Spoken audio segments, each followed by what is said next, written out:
Welcome to the Pindown, your Detroit Pistons podcast. I'm your host, Wes Davenport from Motor City Hoops and Detroit Bad Boys. And I'm Blake Silverman, writer for Detroit Bad Boys, covering everything from the Pistons to the NBA draft and the Motor City Cruise. And guys, I know we're kind of in the dog days of the late summer here. There's not much going on with the NBA calendar, but you know what? We're going to keep this podcast going. We're going to keep talking some Pistons basketball. And shockingly enough, we actually do have some Pistons news, or at least it's NBA news, but for the Pistons specifically, that we can talk about this week, and that's the NBA schedule. Have you gotten a chance to take a peek yet? Oh, I thought you were going to say that Joe Harris retired today. So. Oh, no. He did retire. Piston legend through and through. You know, we all have to respect the work that Joe Harris put in for this organization to really lift them out of that 28-game losing streak. Oh man, no, I'm totally kidding. Not a slight at all to Joe Harris. Congrats to him for a great career and obviously it didn't work out in Detroit, but he still got paid a decent amount, which is, hey, good for him. But no, we're here to talk about the schedule. I mean, a lot to digest. I think the thing that jumps off the page is the start the Pistons have. I think they're playing Eastern Conference playoff teams from last year in each of their first 6 games in Indiana, Cleveland, Boston, Miami, Philly, and then New York. And then they finally get a break when they get the Nets, but then they have a road back-to-back with that where they have to travel back home to play the Lakers the next day. So it's going to be a tough immediate stretch for the Pistons. Like by my count, in the first 16 days of the season, they're playing 10 games, which is just crazy. We're going to have a lot of basketball to talk about. We're going to run quickly out of the gates.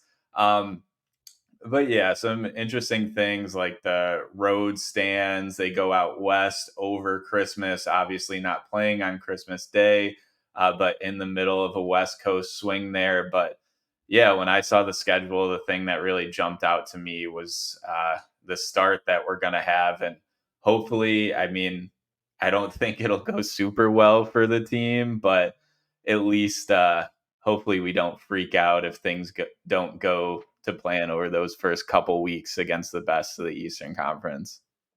You know, I really wanted to ask you, as we were kind of prepping for this episode, what things you kind of look for to take away from the schedule release? Because to be quite honest, it's actually something I really struggle with. I just, outside of some longer road trips and some longer homestands, which I did take the time to highlight, and we'll get to those. We'll talk through those. But outside of those ones where it's a big long trip, or it's, you know, you're in your bed for over a week, 2 weeks maybe if you're really lucky, right?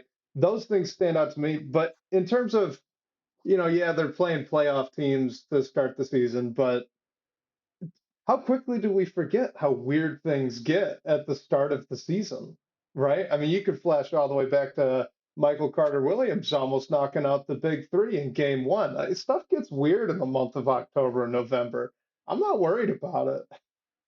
Yeah, me neither. In terms of what I look for in the schedule, I try not to take too much from it because you know how many times you're going to play each team for the most part. So I look at the amount of back-to-backs the team has and then how many of those you have to like travel between games, or if it's just a home back-to-back. Or I think the Pistons actually, they have one back-to-back in February where they play the Bulls in Chicago over 2 nights, which is a little funky to me. But look at things like that, and like you said, the home stands, the road trips. But other than that, I honestly try not to take too much from it, just because it's gonna go how it's gonna go, and then we'll have a lot of basketball to talk about really quickly out of the gate.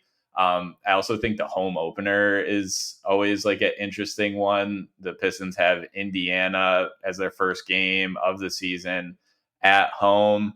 Obviously, a team that's coming off a trip to the Eastern Conference Finals, but you never know. You can catch a team. It could be I don't know if you can call it a letdown spot in between the off season, but there's just so much excitement that's like buzzing around a new season, especially when it's at home. Maybe you can steal a game there, but overall, that's a really tough first couple weeks for the Pistons. Well, I'm glad you brought up that Bulls. I guess it's a home and home for the Bulls. So would that be an away and away for the Pistons? That's just awkward to say. But that home and home for the Bulls, where they play the Pistons back to back in Chicago both times. I'm really like that jumped out to me right away. I think that's going to be some entertaining basketball. Not just because I don't think the Bulls are going to be some incredible NBA team this season or anything like that, but because it is really difficult already to beat a team twice in the NBA, right? Once you play them once, now they got the scout on what you did to them and they can react and respond in that way. So it's really tough to beat a team twice. It happens a lot, obviously, but it's difficult. But to do it like with no nights of rest in between, I've got that's almost AAU stuff right there, where I've got to play you tonight and tomorrow we're doing the same thing. So we're all, we're up early in the morning watching film, breaking down what went wrong, what went right, and trying to change and respond in 24 hours. I think that could be a lot of fun and just be really interesting to see what's different between each game, if anything. Yeah, yeah. When you say AAU vibes, I think of the teams hopping off the bus with the basketball shoes and backpacks in hand and everything, and that back to back is actually the last couple games before the All Star break. So I don't know. I mean, like, hopefully this is. I obviously depends a lot on what the team does, and everything like that. But maybe this is the year that Cade breaks through and gets a All Star appearance. So that would be fun. If not, like I'm sure we'll see Ron Holland in the Rising Stars Challenge or whatever they're calling it these days. So that's something that I'll be monitoring. But yeah, it is like I think Chicago comes to Detroit twice, and then the Pistons go there twice. So knock it out right there is a little interesting. I think for people who are like local too and are have season tickets or whatever it is, you obviously circle some games on the schedule. Like I look to see when the Spurs and Wemby are coming to town. So that's not until the end of March. And who knows what the Pistons record will be then. So, I mean, I'm sure wherever Wemby goes, he's going to draw a crazy crowd. But where it is, and depending on how the season goes, maybe you can go to that game for not any like price gouging or anything that you might see if he was here in the first couple weeks of the season or something like that. Let's talk about a couple of these road trips that they do have. I was actually, as much as we talked about the beginning of the schedule might be challenging, I was pretty encouraged. It seems like over the past few years, at least to my memory, there have been more than a few big road journeys for the Pistons, talking 4 or 5 games in a row out on the road. And those are just mentally very, very challenging. You could see it when the Pistons did that. I think it was a West Coast swing probably late in February last year, where they actually started pretty strong right after the All Star break, and then it really faded in the last 3 games. That's not uncommon, especially with the young team. But looking at this schedule, they really don't have many 4 or more game road trips. All right. So you've got one 4 game road trip in December. That's a tough one. You got the Suns, the Lakers, the Kings, and the Nuggets. That's also right after the NBA Cup, so you kind of don't know what's coming right before that. But that's a lot of plane time. That's a lot of travel. So that one will be difficult. But the second one that they have, the second 4 game road trip, is actually split by the All Star break. We were just talking about it. Technically, that Bulls is immediately followed by Spurs Hawks also on the road. But with the All Star break in between, that's pretty good. You get a break. They actually have one in January where they go to Houston, Atlanta, Orlando, Cleveland, then Indy. I mean, some of that is Yeah. regional, but yeah, that's after the and it's that one's and it's not super close after the West Coast swing. The West Coast swing, the first one at least is the Hmm. end of December, and then that second road trip starts on January 20th in Houston from there. But again, like Yeah. the at the end of it, you're going to Cleveland and Indiana, so it's not crazy or anything like that. Yeah, and it looked like I think in January there was actually a 5 game road trip too with Rockets, Hawks, Magic, Pacers, and Cavs, or Cavs and Pacers. And like you said, that's another one where okay, Rockets is a little tough because that's a little bit out there, but those last one, Magic, Cavs, Pacers, that's close enough. You can get to all of those places in under 2.5 ish hours. So that's honestly not bad. 5 games is a lot, but in terms of the travel, it's not huge. But so for me, like when I'm looking at the schedule, I'm pretty much just looking at the big long road trips and if there are a lot of them and how difficult they might be in terms of travel time and the caliber of teams that they're likely to be going up against. And there's outside of that one in December with Suns, Lakers, Kings, Denver, it doesn't look that bad. Yeah, I don't want to say it's an easy schedule, but I think it might be easier than the one they played last year, I should say. Yeah, and then the other one that's in March is like their second West Coast trip where they Hmm. go to Utah, then they play the Clippers, the Warriors, and Portland. The Warriors in Portland is Oh, actually I missed that one. Yeah. a road back to back, and I mean that one's a little nice because it's sandwiched by Utah and then Portland at the end, so those are a couple games you could get. You never Plus know late in what's the season. yeah, you never know what's gonna happen there. But overall, I mean, I know the over the past few seasons, however long it's been now, the storyline is all like the back to backs and specifically road back to backs that the Pistons have. I think, I mean, they still have a decent amount. It's 13 or 14 total, and I think they have to Mhm. travel in between seven of those. But I don't know. I'd have to go back and look at what those numbers were in previous years. It doesn't seem like overwhelming or crazy like the Pistons got jobbed or anything like that to me because I mean every team has to go through it. It's just some more than others. Last thing I'll say before we get to Mike's schedule question, and then into a couple others as well. But the reason this gets so hard to really, really break down, I think, in terms of difficulty of a schedule, is just how much turnover there is of the NBA roster throughout the season. Not just trades, but waivers, two-way guys, injuries, all this stuff. If we remember last season, part of the reason some of those back to backs were so bad is because of who was hurt at the time. Like they would have a back to back where on night one Duran would go down and you'd be without him on the following day, and that hurt, that bites, and it made it much more difficult than it really looked like it would have been ahead of time. That happens for other teams too. You'll miss guys, you'll get a little bit, not as much as you used to, but a little bit of the designated rest games from other teams' star players. Like it just gets really difficult for me at least, to have a good feel of the challenge of the schedule in terms of the teams they are playing and in the cadence that they play them until you actually get on the ground and you're watching these games and you look, they win two in a row, then the third one doesn't look as bad. But if they lose two in a row and they got a road back to back coming up next, you're going, oh, that's a tough stretch. It's just so context dependent to me.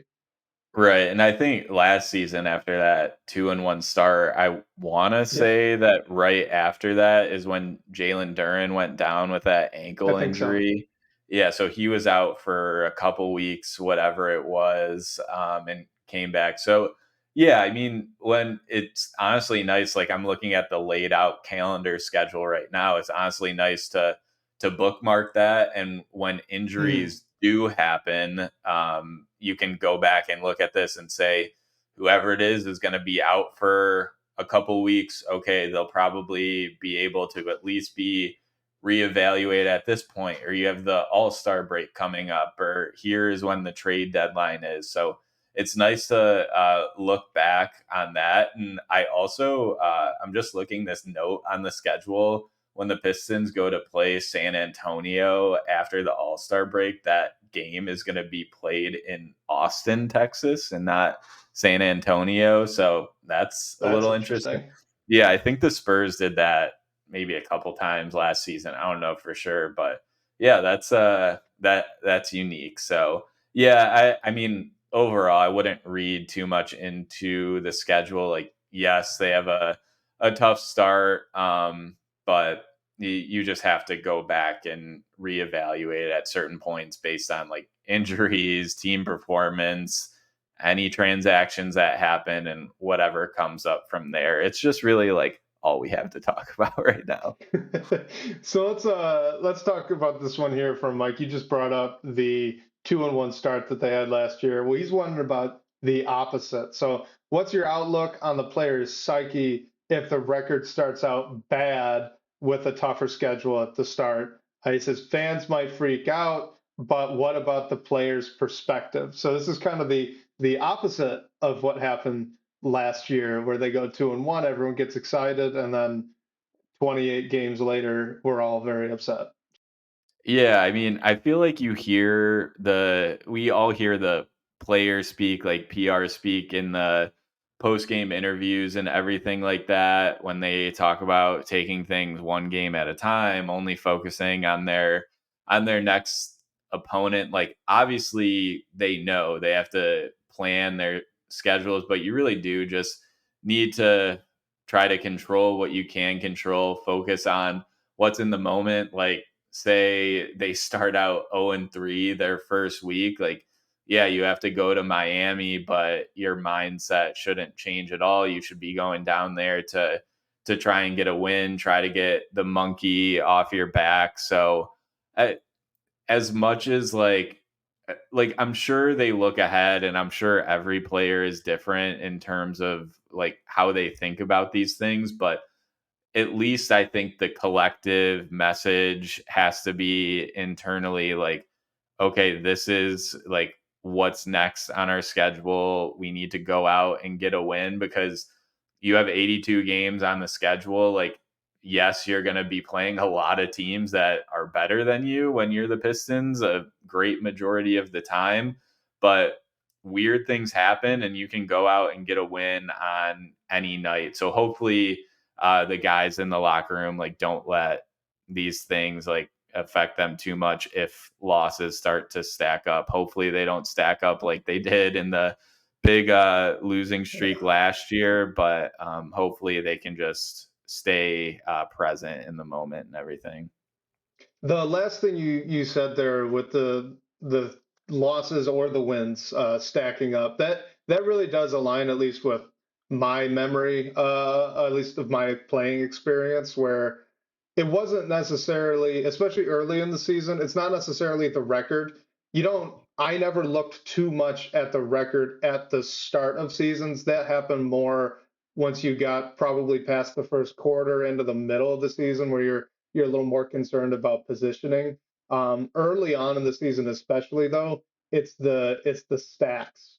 So if you're 1-3, 2-1, whatever it is, if the losses or the wins came in a row, that's when it starts to build in your head. So if you're on a winning streak, you feel fantastic, even if you were 1-5 and now you're 4-5. Vice versa, same thing's true. So like for the Pistons last year, I'm sure when they were 2-1, they were feeling okay, but they kind of alternated win, loss, win to get to that spot.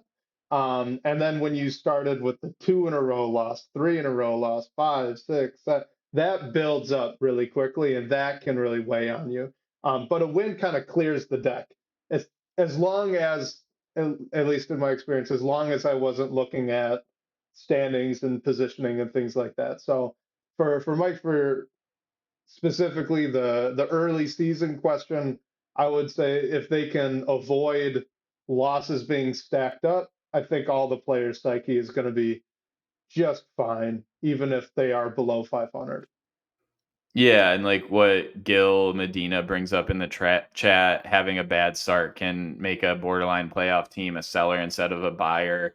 That's definitely true. I just don't think it really impacts what the players are doing day in and day out. Like they're Well, you got to controlling. define bad start, right? Like a bad start Yeah. over the first 2 weeks is at least how I took the question, and that's not going to make anybody a seller. A bad start over the first quarter of the season, okay, now we're talking. But in terms of just like the first 2 weeks, 3 weeks, even of well, 1 week in October and then 2 weeks in November, that's not going to make or break the year, I would say. Um, Yeah, and these guys are gonna try to control what they can control, like exactly what YouTube user says. Like don't yeah, look ahead game by game, do the little things. Like even when we all love to talk about the tank races and everything like that, and teams can definitely do things to help with that, even though tanking is very difficult and honestly like not really possible with the lottery odds because you're a super low chance to get the number one pick, even if you have the worst record in the league. Like we've seen with the Pistons the last couple years. But even in those situations, like whatever the roster that's out there is gonna go try and get a win, obviously, and just do what they can. I mean, I'm sure like we saw the mental toll that the yeah. losing streak took on the guys last year, and I mean, I thought at least from what we saw publicly, they took it pretty well. Like that's not easy for anyone, but yeah, like the expectation I feel like for any coach has to be that your guys are going to compete. If you don't get that vibe, if you think that competition level could be increased, like changes are going to happen. So hopefully, especially early on in the season, like hopefully it doesn't take too much of a toll on them if they do have a rough start with the schedule that's on the board.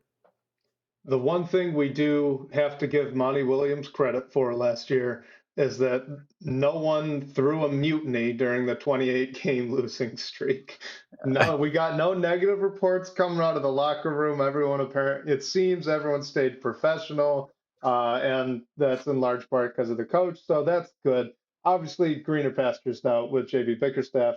So let's get to this one. This is from our guy, Detroit Turkey at TR Detroit. Says, what do you think Paul Reed's role will be this new season? How might you feel if Isaiah Stewart were traded, Paul Reed became the backup center, and then they found just some veteran to be the third big? Yeah, I think, and this is one I've struggled with myself because I think Paul Reed is very clearly, at a minimum, a backup big in this league. Like we saw, he served in that role for Philly and did some like spot starts for Embiid and played pretty well. So I mean, I think in this scenario, if Isaiah Stewart was traded, I don't really think that's going to happen unless there's a deal on the table at the deadline that brings the Pistons back some assets and like a playoff contender really thinks he could help their team for the push. But in that case, and like Paul Reed's still around too, I think this is definitely doable. And yeah, you sign a veteran to be your third big off the bench to help fill in for injury scenarios. Like we saw that with Taj Gibson last season. I think if this were to work out and you are looking to bring someone in, I'd like to see them bring in someone with a little bit more size that they like, hopefully a 7 foot plus guy. If you could find someone like that. I also have been wondering, like, the Pistons claim Paul Reed off waivers, and they had the first priority. And I believe why you make a waiver claim is just so, like, you don't let him run through the rest of the teams because someone else is gonna snag him up. So if we saw him go through waivers, not be claimed, and then the Pistons signed him to a different contract, I think it would be a different story. But I think what we saw with him get claimed by the Pistons, the first team that could claim him, and they did have a need for him. I think what that tells us is and if we didn't already see this with his play in Philly and everything like that, and what he did in the G League when he won an MVP, I think he's at minimum a backup big in this league. It's just a little awkward in Detroit when you have Jalen Duren, who you're trying to develop. You have Isaiah Stewart, who you signed to a rookie extension, and we all think that he's an ideal backup big. Like, where does Paul Reed fit into that? He's almost like he might be too good to be your third big, but that's just how the roster shakes out at this time. I think for me, the only way I've really been able to rationalize grabbing Paul Reed at the contract he's on instead of, kind of playing the cards and seeing if you might be able to get him cheaper or on a longer term deal, even maybe, is that like you said, he's a good player. He's a proven backup. We don't know if he's got more in him than that. And like YouTube user says here, Paul Reed's going to play because players get hurt all the time, especially Isaiah Stewart and Jalen Duren. They've been hurt frequently over the past few years. But I think in terms of just like a bigger umbrella or overarching role, I do think Paul Reed is genuinely going to have a shot. The only way I think that I can make this make sense in my own head is if Paul Reed is here to push one of, if not both, of Isaiah Stewart or Jalen Duren, who are both somewhat proven, largely still unproven in their own right. Uh, so if Paul Reed ends up outplaying them in practices and JB wants to roll with that, then sure, that's great. It's a very low risk move for the Pistons, just with all the cap space that they had. And if not, if Isaiah Stewart and Jalen Duren can beat him out for the roles that they'll end up having, then great. You've just got a really, really good third big. The other thing too is it does give you a little bit of flexibility, like Pistons Turkey here says. You could trade Isaiah Stewart and just shift Paul Reed up. You could trade Jalen Duren and shift Paul Reed up a role. Like you don't have to get a center back right now, and that wasn't the case before. So maybe that's part of it, but I'm curious to know if you agree. I genuinely think he's going to have a chance. I doubt that he's going to win a rotation job over Duren or Stewart, but I think they're going to give him every chance to prove it. Yeah, I like YouTube user says, like he's gonna play when injuries come up, and also like we're putting Isaiah Stewart into this backup big spot, but what if JB Bickerstaff doesn't use him that way?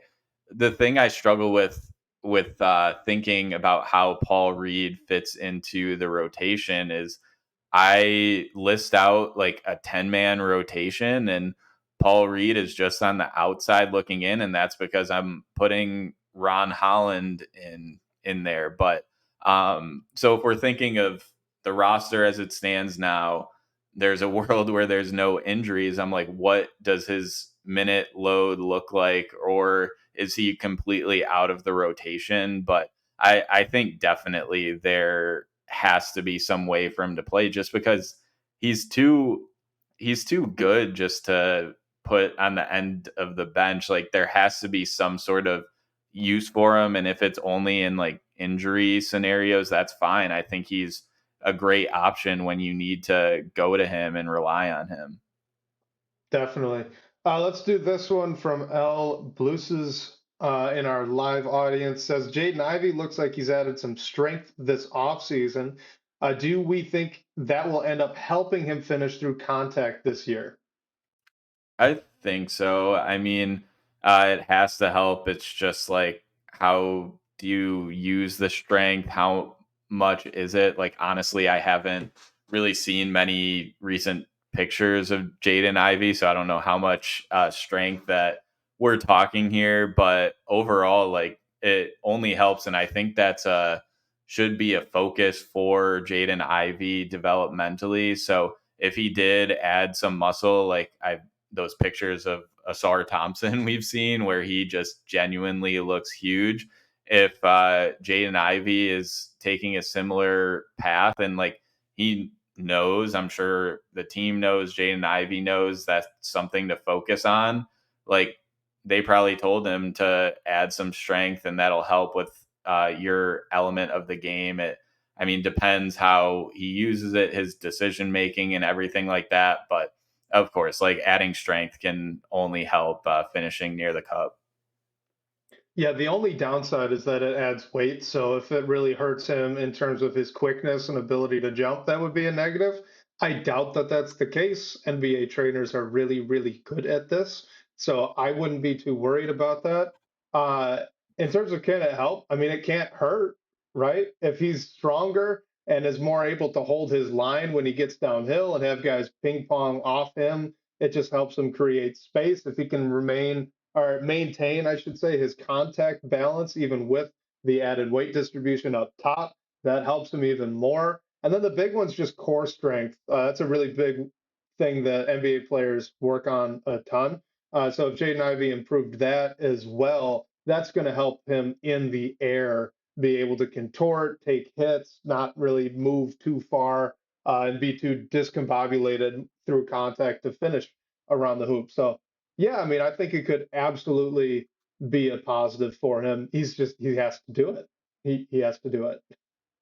Yeah, it'll be interesting to see like one thing. I don't know how much content we'll get through camp and everything like that, but yeah, interested to see what Ivy looks like coming back. And I mean, things like that we're talking about the schedule and the start and everything. You can try to pick out differences in different guys' games, see what they worked on over the off season, and whether it pays off or not. Maybe it's not something that does immediately, but something good to keep an eye on the first like 5, 10 games of the season to see where he's at.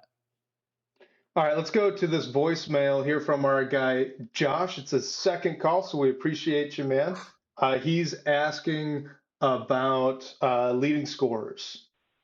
Hey, it's Josh from South Dakota again. My question this week is, what do you think is the order of scoring second through sixth on the team next year?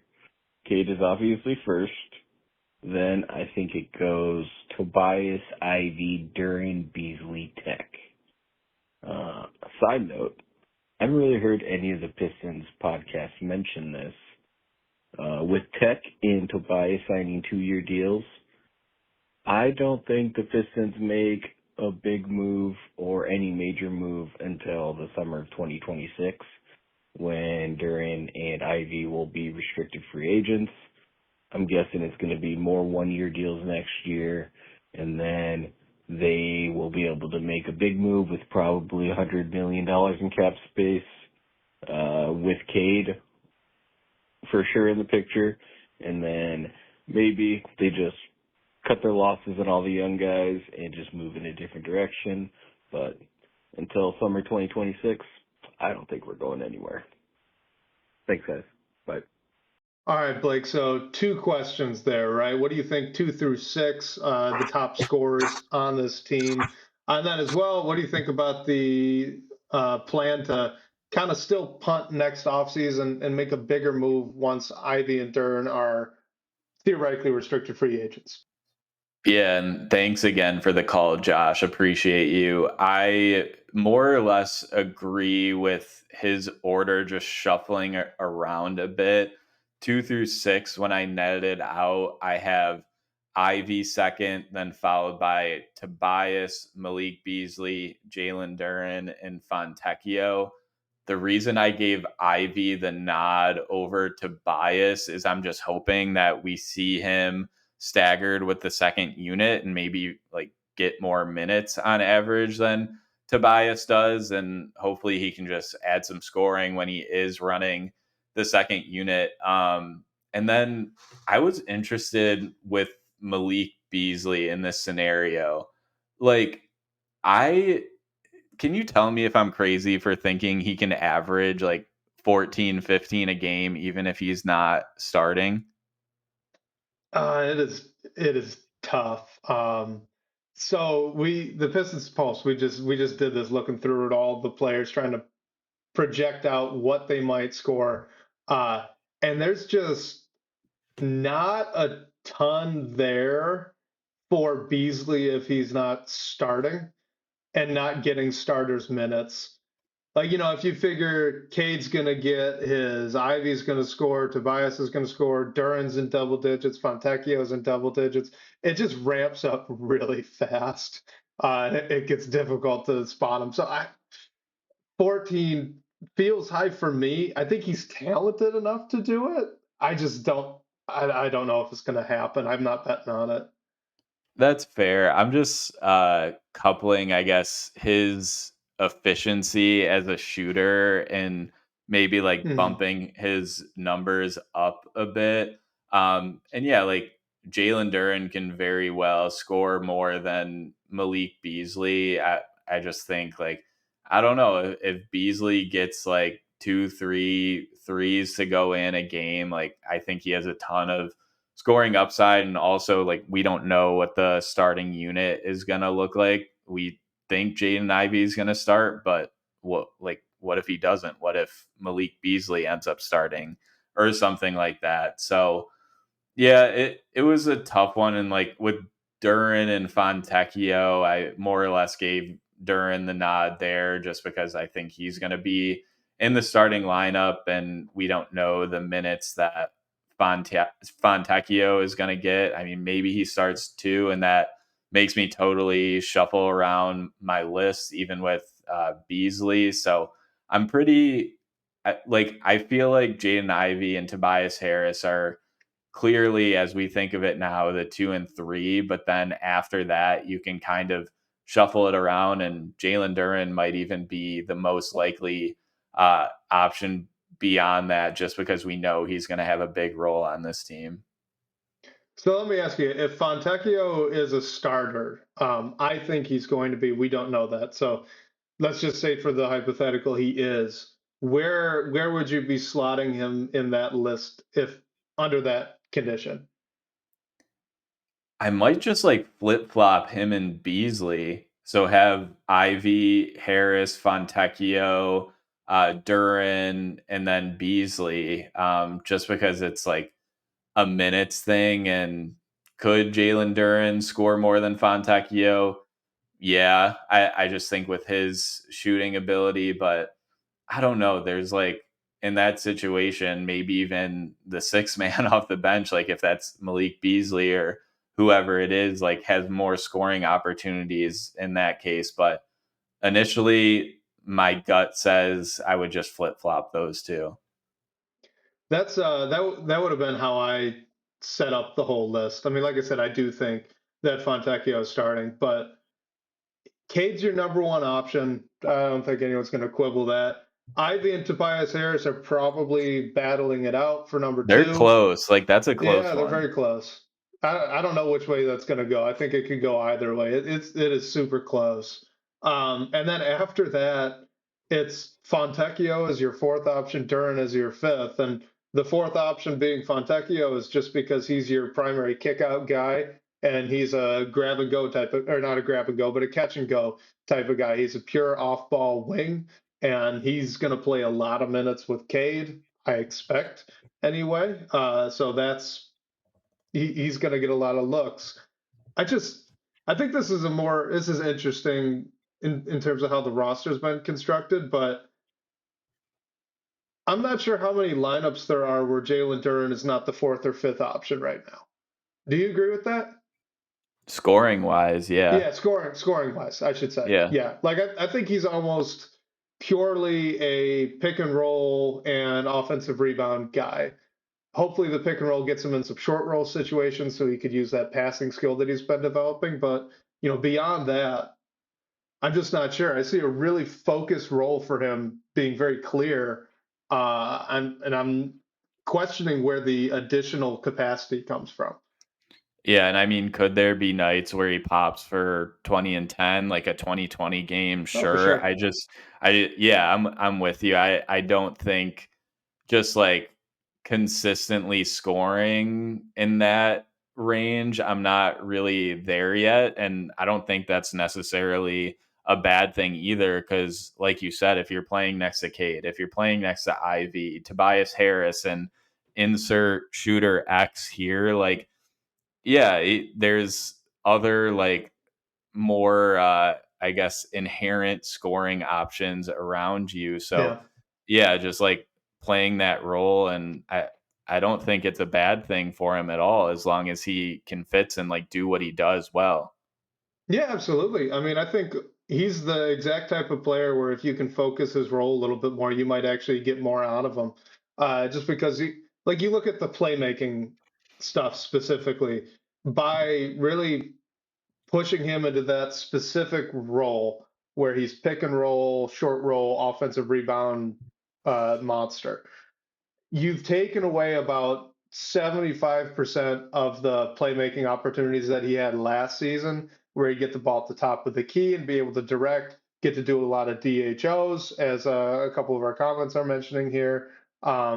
And also the grab a rebound and just take off and go in transition. Like you're going to take those away, but hopefully, because he's so young, by having him focus more on these very specific things that he's going to get to do, he could really excel at that and really take a big step forward with that.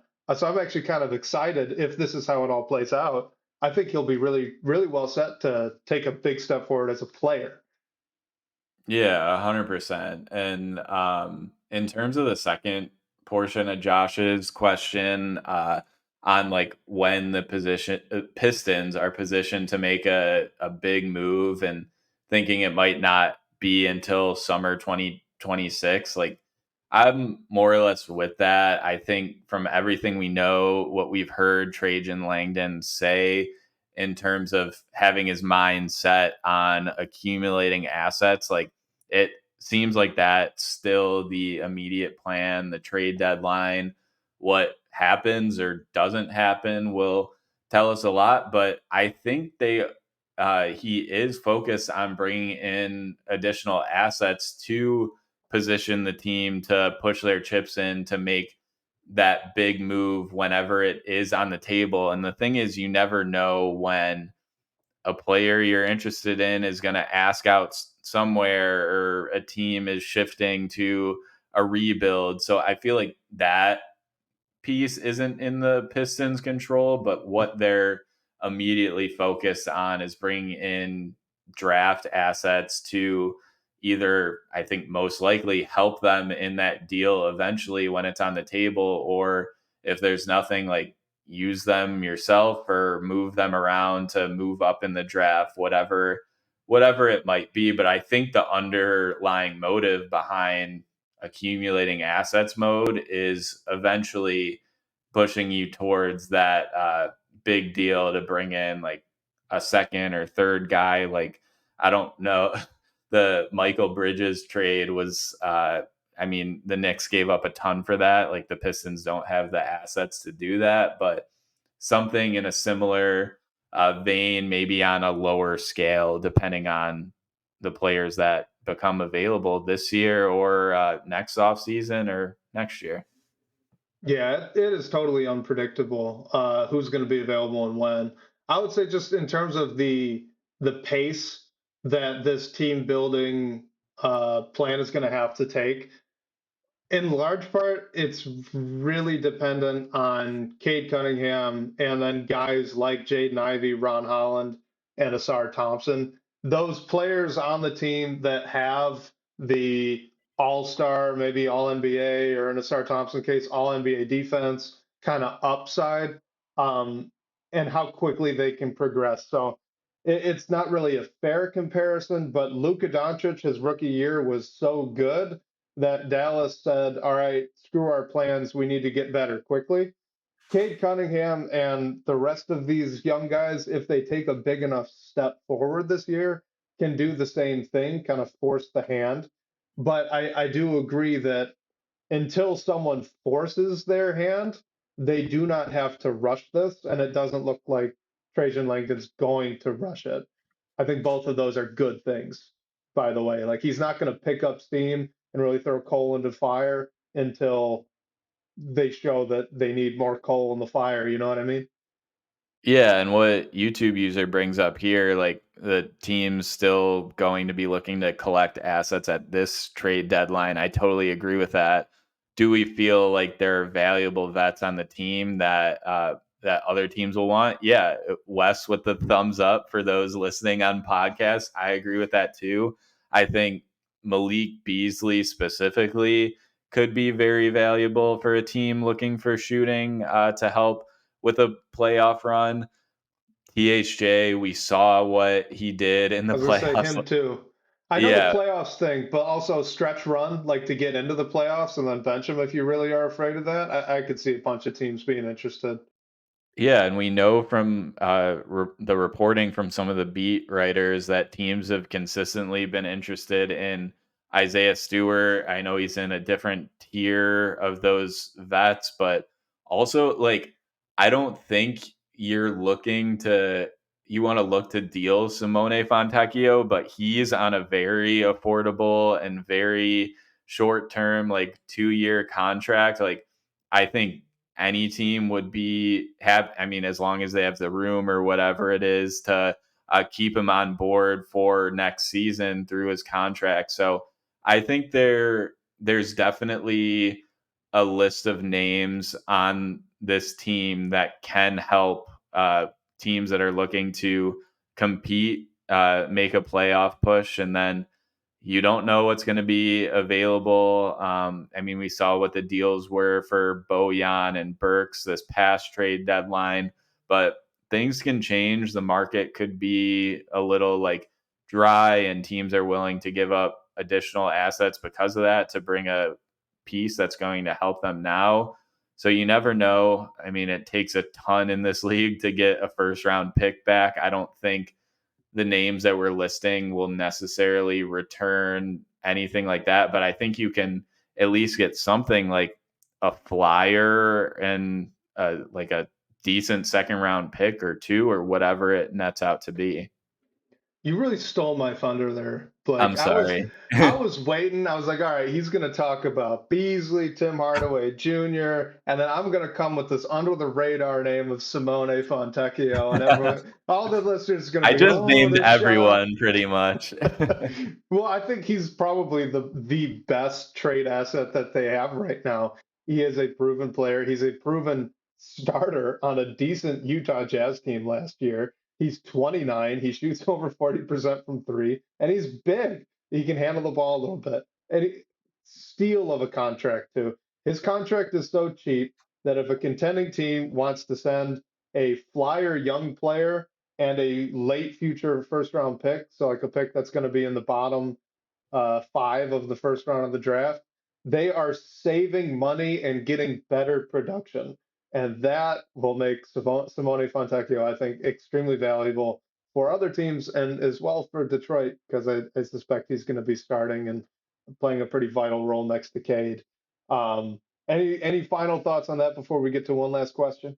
Just by quickly, by the way, on that, if you are able to get a late first, I those are super valuable picks to Yeah. me because we saw in the Asar Marcus Sasser draft, like Troy Weaver traded up in the first round to get Marcus Sasser. You get that extra year of team control in the contract. We saw the Milwaukee Bucks do something similar this year when they took AJ Johnson, who's not going to help them immediately, but you get an extra year of team control there. So I think that's super valuable, whether it's the Pistons that are going to use it or another team that has a player that they like, that they want that extra year of team control in their contract. All right, let's get to this one. This will be the last question for the night. I call this the Blake Silverman Oh, special. God. Okay, because you know what? It is August, and we've got a question talking about next year's draft. And this is right up your. I can't even answer this one. I've honestly, guys, I have not even looked at next year's class, but Blake has been grinding high Oh, no, school no, no. tape just to answer questions like this. This is a college returning question, so the high school tape doesn't matter, but I had to give you the shout out for that because I don't know how you do it. This is from Joan81. Says, who are some of the under radar college players we should keep an eye on this upcoming season? Hey man, there's like basketball on at all times whenever you're looking for it. So that's really all I'm doing here is just when I have some downtime seeing what's going on. But under the radar college returners, I mean the big ones are like Coleman Hawkins, who probably could have been a draft pick, but got a big NIL deal to transfer to Kansas State. There's Hunter Salas, who a lot of people thought could be a first round pick this year, but he stayed. I think he got a pretty big NIL deal. There's also Peyton Sanford, who withdrew in the draft, our guy Bryce always referred to as the best shooter in last year's draft class. So he's going to be coming out next year. But some under the radar names, Neek Clifford from Colorado State. He probably could have been drafted this past year. He went to the combine, didn't have a great combine. So he's returning. I'm excited to watch him next year. And a couple guys I like from Oregon. There's Jackson Shelstad, who is just like a microwave scoring guard. He was a freshman. So coming back, I think he can get some real draft buzz next year. And they also have Kwame Evans, who he likely could have went out too, but decided to stay back. And the only other name I'll bring up is Milan Momcilovic from Iowa State, like a shooting wing who didn't get a ton of draft buzz this year, but I think depending on how his year goes, he can come back. And then just for the sake of like shouting out the in-state guys, there is Michigan brought in a couple transfers, and Danny Wolf from Yale and Vlad Golden, who's like a 7-footer from FAU, and coming over with the coach. And Danny Wolf is an interesting one. He's like a shooting big who Maxwell from No Ceilings. If you guys aren't following them, be sure to do that.